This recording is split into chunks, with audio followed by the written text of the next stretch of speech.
नेपाळ तिबेटमध्ये अतिशय दुर्दैवी घटना ठिकाणी घडलेली आहे। कशा पद्धतीने अर्थक्वेक झाल्यानंतर त्या ठिकाणी महापूर आला, त्या ठिकाणी लँडस्लायडिंग झालं आणि त्यातून पूल असतील, गावं असतील, हायड्रोप्रोजेक्ट असतील, कशा अतिशय विदारक पद्धतीमध्ये त्या ठिकाणी ते वाहून गेलेले आहेत। आणि त्यामध्ये मग सध्या मानस सरोवरला लोकांचा त्याचा ओढा मोठा आहे आणि आपल्याकडचे सुद्धा महाराष्ट्रातले काही पर्यटक त्या ठिकाणी गेलेले आहेत। रिचार्ड टूर्स ट्रॅव्हल्स कंपनीच्या 2 गाड्या त्या ठिकाणी आहेत, त्यांच्या माध्यमातून ते मानस सरोवरला पर्यटक गेलेले आहेत। ती माहिती आमच्यापर्यंत आलेली आहे। 4 जणांशी संपर्क झालेला आहे। अजून या ठिकाणी मी माझे शेजारी राहणारे कुटुंब परवा 4 दिवसापूर्वीच मला भेटून आम्ही मानस सरोवरला चाललोय म्हणून त्या ठिकाणी गेलेले 4-5-6 दिवसापूर्वी मला लगेच ही बातमी बघितल्यावर मी त्यांच्याशी कॉन्टॅक्ट केला, पण एक दिवस माझा काही कॉन्टॅक्ट त्यांच्याशी झाला नाही। पण काल रात्री संध्याकाळी माझा त्यांचा कॉन्टॅक्ट झालेला आहे। ते मानस सरोवरला त्या ठिकाणी आहेत। त्यांच्या गाडीमध्ये सुद्धा जवळपास 37 जण त्यांच्या सोबत आहेत। आता ते कुठले आहेत याची मला कल्पना नाही, कारण मुंबईत ते सगळे एकत्र मिळून टूर कंपनी सगळी त्यांना आयोजन करून, मग त्यात काही आंध्रचे पण आहेत, साऊथचे आहेत, इकडचे आता मुंबईमधून किती जण गेलेले आहेत याची मला कल्पना नाही। आता मी सकाळपासून त्यांना कॉन्टॅक्ट करतोय, पण त्यांचा कॉन्टॅक्ट होतोय, पण ते सुखरूप आहेत। त्यामुळे आता आम्ही प्रदक्षिणा घालतोय, आम्ही असं चाललेलं आहे।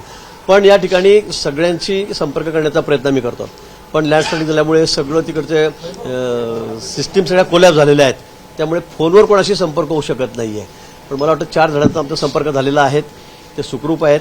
पुढचं सगळा शोध घेण्याचं काम आम्ही त्या ठिकाणी करत आहोत आणि आम्ही सर्व जिल्हाधिकाऱ्यांना कळवलेलं आहे की आपल्याकडे सगळी माहिती संकलित करा, कोण कोण कुठे कुठे गेलेलं आहे, त्या भागात फिरायला कोण गेलेलं आहे, पर्यटन करायला कोण गेलेलं आहे, त्यांची सगळी माहिती जमा करण्याचा आम्ही प्रयत्न करतो आहोत।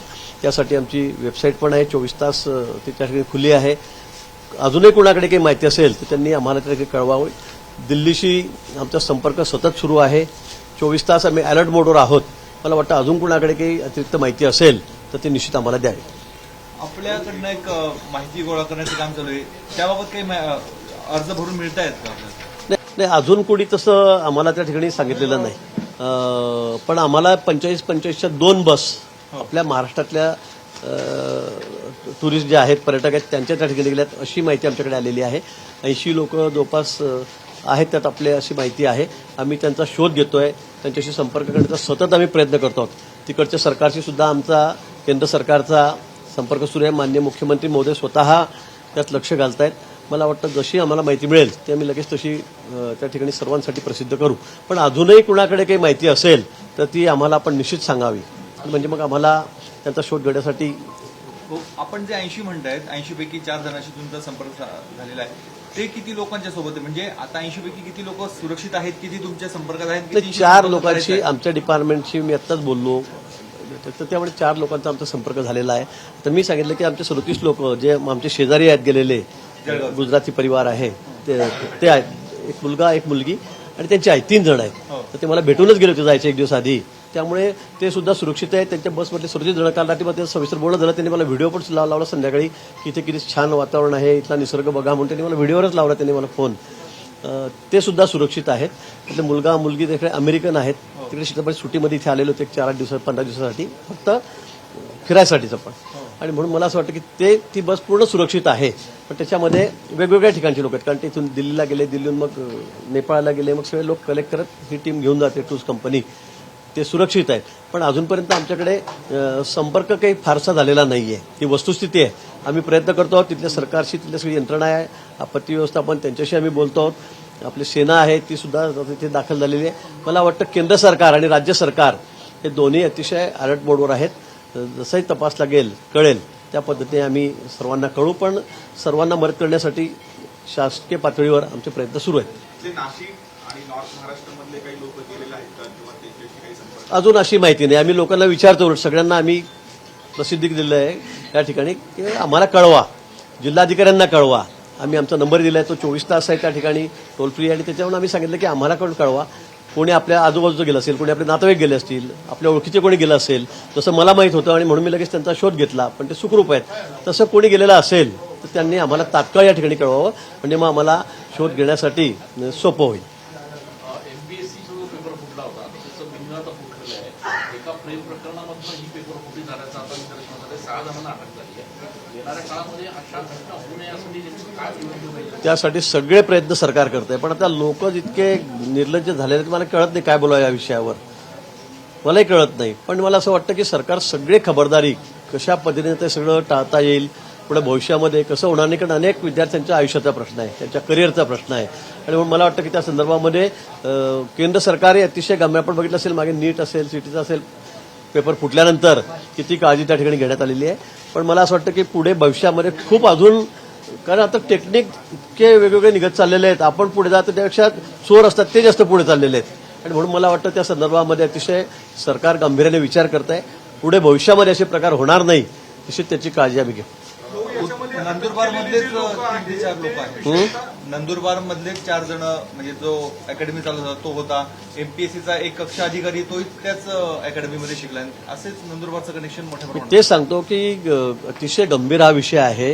म्हणजे इतकी काळजी घेऊन सुद्धा पेपर फुटतात कसे काय, हा मोठा संशोधनाचा विषय आहे. आता हा प्रेम प्रकरणातून त्याची मुलगी ती कोणावर प्रेम करते, त्याला दिला, तो नापास झाला आणि म्हणून हे बिंग फुटलं, ते बरं झालं. अन्यथा हे कळालं नसतं काय झालं काय नाही. पण अशा लोकांसाठी आता कडक शासन केलं पाहिजे. कडक शासन म्हणजे कोणाची हिंमतच होता कामा नये असं करण्याची, असे प्रावधान निश्चित त्या ठिकाणी करावं लागेल. पण या पुढच्या काळामध्ये पेपर फुटूच नये किंवा असं कुठेही प्रकार वंचित घडता कामा नये यासाठी सरकार खूप गांभीर्याने विचार करत आहे. मला वाटतं लवकरच काहीतरी नवीन सिस्टीम त्यामध्ये अडॉप्ट केली जाईल. भाऊ, याच्यामध्ये एक मुद्दा असा आहे की मुंबई पोलिसांनी ज्यांना अटक केलेली आहे त्याच्यामध्ये 3 लोक ही महाराष्ट्र लोकसेवा आयोगामध्ये कार्यरत असणारी लोक होती, त्यांना सुद्धा निलंबित केलं गेलेलं आहे. अशा सगळ्या परिस्थितीमध्ये आतमध्ये जे लोक कनेक्ट आहेत त्यांच्याकडनं हा पेपर बाहेर फुटतोय. अशा सगळ्या केसमध्ये काय नेमकं सरकार, मला वाटतं चौकशी अंती लोकांना अटक झालेली आहे. किती 6, मला वाटतं 6 जणांना त्या ठिकाणी 6 जण अटक झालेली आहे. काय 3 अधिकारी आहेत. मला वाटतं आता त्यांच्याकडूनच माहिती मिळेल, कारण त्यांना सगळ्या पद्धतीने त्यांच्याकडून माहिती काढली पाहिजे. सरकार निश्चित, पोलीस त्या ठिकाणी चौकशी करतील. मला तर वाटतं की 3rd डिग्री त्यांना वापरून या संदर्भातली सगळी माहिती, अचूक माहिती, कसं झालं, कोण हे करतंय, हे त्या ठिकाणी काढलं पाहिजेच आणि ते काढलं जाईल. या बाबतीमध्ये कोणाची आमच्या मनामध्ये शंका नाही, तुम्ही मनामध्ये शंका ठेवू नका. सरकारची भूमिका यामध्ये अतिशय स्पष्ट आहे. माननीय मुख्यमंत्री महोदयांनी स्पष्ट आदेश या बाबतीत दिलेले आहेत. ते मला वाटतं हे त्यांच्याकडूनच आपल्याला कळेल की नेमकं कसं झालंय, कशा पद्धतीने झालेलं आहे, त्यात कोण कोण सामील आहे, अजून सहभागी आहेत. त्यामुळे मला वाटतं लवकरच हे सगळं प्रकरण बाहेर येईल. लक्ष्मण आखेंनी असं म्हटलंय की विखेंनी ओबीसी आरक्षणाचा लाभ घेतलाय, त्यासोबतच प्रसाद लाड जे आहेत त्यांनी सरकारी नोकऱ्या सोडल्या, अशा पद्धतीचा आरोप लक्ष्मण आखे करतात. मला वाटतं आता जे ओबीसी आहेत, त्यांचे सर्टिफिकेट आहेत, त्यांना व्हॅलिडिटी आहे, ते लाभ घेणारच आहेत. कोणी कशाचा लाभ घेतला, कोणी नाही घेतला हा विषय वेगळा आहे. पण मला असं वाटतं की ज्यांची व्हॅलिडिटी झालेली आहे, मग ती कुठली असेल, ओबीसीची असेल, कोणाची एसटीची आहे, कोणाची एससीची आहे, एनटीची आहे, मला वाटतं ते त्या ठिकाणचा लाभ घेतील. पण त्याच्यामध्ये चुकीच्या पद्धतीने कोणी घेतलाय का हा विषय महत्वाचा आहे. लक्ष्मण हाकेच नाही तर वडेट्टीवार देखील असंच म्हटले. विखे पाटलांपासून सर्वांनी घेतले. सुप्रिया सुळे यांनी पण ओबीसीचं प्रमाणपत्र येते, त्यांनी पण लाभ घेतलेला आहे. त्याच्यावरून दोघांमध्ये चांगली जुंपली. ते म्हणतात की आम्ही काँग्रेससोबत इतक्या वर्षापासून असूनही काँग्रेस मलाच का टार्गेट करताय, असं दोघांमध्ये. नाही, जर लाभ घेतला असेल, त्यांनी म्हटलं असेल तर त्यात वावगं काही नाहीये. सुप्रिया त्यांनी ओबीसीचा लाभ घेतला, त्यांनी व्हॅलिडिटी केली, ते जर खरं असेल तर मग त्याच्यामध्ये काय घाबरायचं आहे. आणि त्यांचं खरं असेल त्यांनी घेतलं असेल, त्याच्यामध्ये सोबत आहे म्हणून आमचं काढू नका किंवा मग आमचं सर्टिफिकेट दाखवू नका, कुणाला शोधू नका, असं म्हणणं गैर आहे. मला असं वाटतं घेतलं असेल तर घेतलं हो सांगायचं. त्यांच्या कुटुंबात जर कोणी घेतलं असेल ओबीसीचं सर्टिफिकेट तर ते स्पष्ट होईल ना. त्यांचं म्हणणं मी घेतलेलं नाही पण मलाच टार्गेट करतात. नाही, घेतलं नसेल तर मग काय प्रश्न आहे. मग त्यांनी पुरावा दाखवावा, त्यांनी पुरावा मागावा. वडेट्टीवार साहेबांना त्यांनी पुरावा मागावा ना, तुम्ही मला पुरावा द्या, बरोबर आहे की नाही. आणि त्यांनी पुरावा दिला पाहिजे, अन्यथा असे खोटे आरोप करू नये. नाशिकमध्ये 2 दिवसाआधी कुंभमेळ्याची एक बैठक आयोजित करण्यात आलेली होती नगरसेवकांना प्रेझेंटेशन देण्यासाठी. तिथं कुंभमेळा इथं केलेच नाही, नगरसेवकांनी प्रचंड नाराजी व्यक्त केलेली आहे. इतक्या 120 नगरसेवकांना तिथे प्रेझेंटेशनसाठी जे आमंत्रित करण्यात आलं आणि ते आयुक्त गेलेली 1.5-2 तास उशिरा गेले. नगरसेवकांचा एक संताप आणि एकूणच राग दिसतोय. ते साहजिक आहे. त्या दिवशी थोडं प्रेझेंटेशन द्यायचं होतं म्हणून कुंभमेळा आयुक्तांनी ती बैठक बोलवली होती. महापालिकेचे महापौर आहेत, त्यांनी सूचना दिलेल्या होत्या, निमंत्रण दिलं होतं सगळ्या नगरसेवकांना. पण दुसऱ्या 1-2 बैठक ते खूप महत्वाच्या कुंभमेळ्याच्या दृष्टीने त्या लांबल्यामुळे शेखर सिंग आमचे जे आयुक्त आहेत ते त्या ठिकाणी जाऊ शकले नाही. आणि तशी त्यांनी दिलगिरी व्यक्त केलेली आहे. 1 तास ते उशिरा गेले, काहीच लोक त्यांना भेटले, काही लोक निघून गेलेले होते. पण मला वाटतं आता कुंभमेळा आहे, खूप धावपळीचा वेळ आपल्या या ठिकाणी आहे आणि या संदर्भात त्यांनी दिलगिरी व्यक्त केलेली आहे. त्यामुळे आता लवकर 2-4-5 दिवसात मी स्वतः राहील त्या प्रेझेंटेशनला. आम्ही बसून त्या ठिकाणी ते प्रेझेंटेशन बघू. पण आता कुंभमेळा आमचा सगळ्यांचा आहे. याच्यामध्ये रुसवे फुगवे राग संताप मला वाटतं असता कामा नये. झाली ती चूकच झाली, त्याबद्दल काही दुमत नाही. मी लगेच त्या दिवशी तासाभरात आयुक्तांशी बोललो होतो. आयुक्त आहेत कुंभमेळ्याच्या, त्यांच्याशी बोललो होतो, महापौरांशी बोललो होतो. पण मला वाटतं तो विषय आता निवडलेला आहे. लवकर 1-2-3 दिवसामध्ये आम्ही अतिशय सविस्तर अशी बैठक त्या संदर्भामध्ये एक तर प्रेझेंटेशन. गणेशोत्सवात जो काही प्रसाद दिला जातो त्याला सुद्धा एफडीएने आता निर्बंध आणलेले. तो प्रसाद देणाऱ्या कॉन्ट्रॅक्टरकडे पण सर्टिफिकेट असलं पाहिजे, परवाना असला पाहिजे एफडीएचा, असं केलेलं आहे. त्यामुळे आता गणेशोत्सवामध्ये जे छोटा मोठा महाप्रसाद वगैरे असेल तर ते सगळं अडचणी येईल असं वाटतं. नाही, मला वाटतं की जाणीवपूर्वक कोणी असं कोणी करत नाही.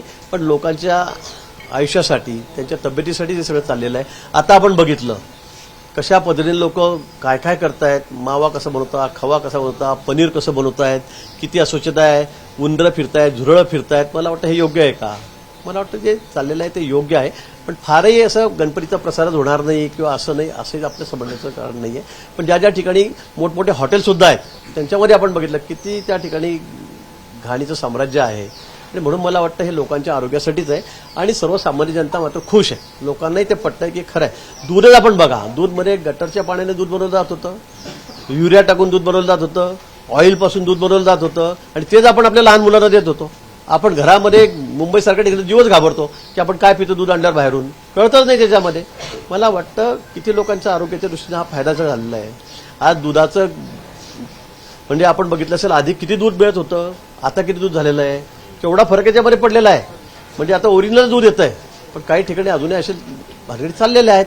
पण अशा लोकांना लगाम घालणं हे सुद्धा आवश्यक होतं. आणि म्हणून मला असं वाटतं की आयुक्त मुंडे साहेब जे आहेत, तुकाराम मुंडे, हे चांगलं काम करतायत. त्याच्यामुळे त्याचा आपण असा वेगळा अर्थ काढू नये. हेतू पुरस्कार कोणालाही त्रास द्यायचा नाही. पण मला वाटतं हा विषय लोकांच्या आरोग्याशी निगडीत आहे आणि म्हणून त्या बाबतीमध्ये सगळ्यांनी आपणही काळजी घेण्याची गरज आहे. उद्या भाऊ मुख्यमंत्री नाशिकमध्ये आहेत, दिवसभर त्यांचे कार्यक्रम आहेत. नेमकं काय काय नियोजन आहे? नाही, उद्या मराठा विद्याप्रसारक मंडळ आपलं त्याचं एनएमईचा आहे, तो कार्यक्रम आहे. कृषी खात्याच्या संदर्भात त्यांचा एक विषय आहे. आमचं आपल्याला कल्पना आहे कुंभमेळ्याच्या संदर्भामध्ये अतिशय आता भजन संध्या सुरू होणार आहे, त्याचा एक कार्यक्रम त्या ठिकाणी आहे. पुणे विद्यापीठाची आपली उपशाखा आहे, त्याचं सुद्धा लोकार्पण सोहळा उद्घाटन त्या ठिकाणी होणार आहे. 3-4 कार्यक्रम त्या ठिकाणी आहेत आणि मला वाटतं भरगच्च असे कार्यक्रम उद्या आहेत. अतिशय चांगले कार्यक्रम आहेत. मी पुन्हा सांगेल की उद्यापासून खरं कुंभमेळ्याची सुरुवातच होत आहे असं आपण समजा. अतिशय सुंदर कार्यक्रम भजन संध्या 3 दिवस त्या ठिकाणी घेण्यात आलेली आहे आणि 31 ऑक्टोबरला आपलं ध्वजारोहण समारंभ या ठिकाणी आहे रामकुंडावर नाशिकला. आणि मग तेव्हापासून कुंभमेळ्याची सुरुवात होईल. अतिशय जोरात तयारी आमची सुरू आहे. कुठेही कामं शिल्लक राहणार नाही. सगळे कामं आम्ही पूर्ण करू. सगळे कामं, कुठलंही काम आम्ही पूर्ण ठेवणार नाही कुंभमेळ्यापर्यंत. आजपासून 1 वर्षांनी ऑगस्टमध्येच ज्यावेळेला आपण अमृतस्नान करत असू, त्यामुळे कामाला कुठेही दर्जाच्या बाबतीमध्ये त्या ठिकाणी तडजोड होणार नाही. चांगल्या दर्जाचं काम, चांगल्या क्वालिटीचं काम आणि वेळेमध्ये आम्ही या ठिकाणी करू. नाशिकमध्ये जी सिटीलिंक बस सेवा सुरू आहे त्या सिटीलिंक बस सेवेच्या अनुषंगाने काही मोठी तूट दिसून येते. महानगरपालिकेवर मोठा आर्थिक त्याचा भार देखील पडतोय. अशा सगळ्या परिस्थितीमध्ये आता सेवा पण द्यायची आणि भारी पडायला नको, मला वाटतं असं करता येणार नाही. आजकाल ती मागणी झालेली आहे, त्याच्यावर आम्ही विचार करतोय. पण तो प्रवाशांना कुठे अडचण होणार नाही. प्रवाशांची सोय झाली पाहिजे, लोकांची सोय झाली पाहिजे, ही आमची प्रायोरिटी आहे. आणि म्हणून त्या संदर्भामध्ये बस सुद्धा आम्ही आता भरपूर प्रमाणात घेतो. केंद्र सरकार त्यासाठी आम्हाला सबसिडी देते, त्यासाठी आम्हाला मदत करते. आणि त्यामुळे हा जो सगळा ट्रान्सपोर्टिंगचा जो सगळं काम आहे ते फायद्यातच राहील. कारण त्याच्यामुळे आता केंद्र सरकारची सबसिडी त्याला आम्हाला मिळणार आहे. कालच कमिशनर आहेत त्यांचं माझं महापौर या संदर्भामध्ये सविस्तर चर्चा झालेली आहे. ट्रान्सपोर्टेशनच्या बाबतीमध्ये आम्ही वाहतुकीच्या बाबतीत कुठेही कमी पडणार नाही. लोकांना अतिशय चांगली सेवा आम्ही कुंभमेळ्यात देऊ आणि त्यानंतरही देऊ. कुंभमेळ्यापूर्वी समृद्धीचा नवीन कनेक्ट आपण देतो आहोत. जवळ करण्यासाठी 28 किलोमीटरचा कनेक्ट आपण नवीन तयार करणार आहोत. नेमकं काय काय कशा आता आपल्याला जायचं असेल तर आपल्याला घोटीहून आपण समृद्धीला कनेक्ट होतोय आणि ते जो 50 किलोमीटरच्या वर 60 किलोमीटर जवळपास ते अंतर आहे आणि त्यामुळे मग थोडा वेळ अधिक लागतोय. आणि म्हणून नाशिकहून जवळ शॉर्टकट मला वाटतं 18 किलोमीटर आहे. आपण 28 सांगतात, मला जी माहिती मिळेल ते 18 किलोमीटर आहे. तर 18 किलोमीटर नाशिकहून निघालो की लगेच आपण समृद्धीला कनेक्ट होऊ. त्यामुळे अजून पाऊण तास, अर्धा तास बचत त्या ठिकाणी होणार आहे आणि मुंबई नाशिक हे अंतर अतिशय आता कमी वेळामध्ये कापलं जाईल. पुढे सुद्धा आपण त्या ठिकाणी गेल्यानंतर आपल्याला जे भिवंडीहून तो वेळ लागतोय त्या संदर्भामध्ये मला वाटतं वर्ष दीड वर्षामध्ये मार्ग निघेल. आम्ही डायरेक्ट नरिमन पॉईंटला जाऊन उतरू, म्हणजे 2 तासामध्ये नाशिकहून निघालेला माणूस डायरेक्ट नरिमन पॉईंटला जाऊन पोहोचेल अशी व्यवस्था माननीय मुख्यमंत्री करत आहेत, शासन या ठिकाणी करत आहे आणि ते काम अतिशय आता वेगाने सुरू आहे. हो, रिंग रोड बाधित शेतकऱ्यांचं आंदोलन चालू आहे 2 दिवसापासून. आता इथे इंदिरानगर मी आता इंदिरानगर पोलीस स्टेशनला चाललेलो आहे. त्यांच्याशी माझं गायकरांशी माझं त्या ठिकाणी बोलणं झालेलं आहे. मी मुख्यमंत्री महोदय त्यांची 2-3 दिवसामध्ये भेट घालून देणार आहे. मला वाटतं तेच वाट बघतात, म्हणजे मला तिथे जायचं आहे. आमचे किरीटजी सोमय्या आलेले, ते सॅरचं काम चाललेलं आहे, मला तिथे जायचं आहे. त्यामुळे मला वाटतं आज हे आंदोलन आहे ते मागे आम्ही त्या ठिकाणी घेण्याची विनंती करणार आहोत. ते घेतील अशी मला अपेक्षा आहे आणि 1-2 दिवसामध्ये सगळ्या अधिकाऱ्यांना घेऊन संबंधित MSRDC असेल, PWD असेल, काय कोण असेल, महसूल खात्याचे अधिकारी असतील, सगळ्या वरिष्ठ पातळीवरचे त्यांना घेऊन आम्ही या संदर्भामध्ये माननीय मुख्यमंत्री महोदयांकडे मुंबईला बैठक लावतो. एबीपी माझा, उघडा डोळे बघा नीट.